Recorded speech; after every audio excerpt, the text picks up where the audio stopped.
আচ্ছা, পরের ভিডিওতে আপনারা দেখবেন যে আমরা একটা ফিল্টার অ্যাপ নিয়ে কাজ করতেছি Shopify এর।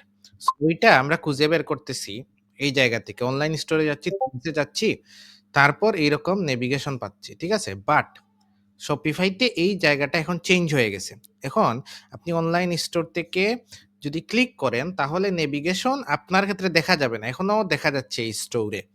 এবং ওই যে অ্যাপের কথা বলতেছি, ওইটা আমি যেভাবে ইনস্টল করছি আপনি ওইভাবে পাবেন না। Search and Discovery app. So ওইটা ইনস্টল করার প্রসেসটা শুধু চেঞ্জ হয়ে গেছে। সেটাই দেখাইতেছি। আর বাকি সবকিছু পরের ভিডিও থেকে সেম থাকবে। শুধু অ্যাপের ইনস্টলেশনটা দেখাই।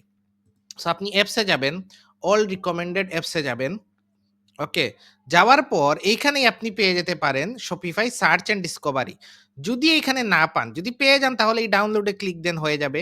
যদি না পান তাহলে কি করবেন? এইখানে যান Shopify অ্যাপ স্টোরে যান। গিয়ে ওই অ্যাপের নামটা লিখে সার্চ দেন। অ্যাপের নামটা কি? Shopify search and Discovery. So আমরা এখানে আসবো। এইখানে সবসময় Shopify এর যেহেতু ফ্রি অ্যাপ এগুলা এইখানেই থাকে সবসময়। সো আমি দিব Shopify সার্চ অ্যান্ড ডিসকভারি। ঠিক আছে? এটা এখানে পেয়ে গেলে এখানে ক্লিক করেই নিয়ে নেন। সো এখানে ক্লিক করেন।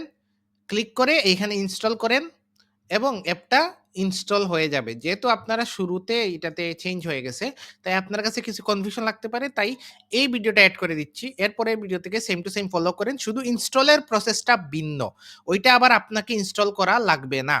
ওকে? আশা করি বুঝতে পারছেন। এখন এই জিনিসটা কোথা থেকে আবার অ্যাক্সেস করবেন? অ্যাপসে এলেই আপনি এখন সার্চ অ্যান্ড ডিসকভারি অ্যাপটা পেয়ে যাবেন। আপনার ক্ষেত্রে বাকি অ্যাপগুলা দেখাবে না। কারণ এইটা আমার একটা ভিন্ন স্টোর। আমি ইনস্টল করছি ওই কারণে দেখাচ্ছে। আপনার ক্ষেত্রে শুধু সার্চ অ্যান্ড ডিসকভারি আর ফ্লো এই ২ টা অ্যাপই দেখাবে। সো এইটাই জাস্ট অ্যাপের ইনস্টল প্রসেসটা চেঞ্জ হয়ে গেছে। বাকি ভিডিও, বাকি প্রসেস ফিল্টারের, কাস্টমাইজেশন এর কিভাবে কাজ করে সবকিছু সেম আছে সেটা দেখেন এবং কোর্সটা কন্টিনিউ করতে থাকেন এবং ডিসকর্ডে আমাদের অ্যাসাইনমেন্ট জমা দিতে থাকেন।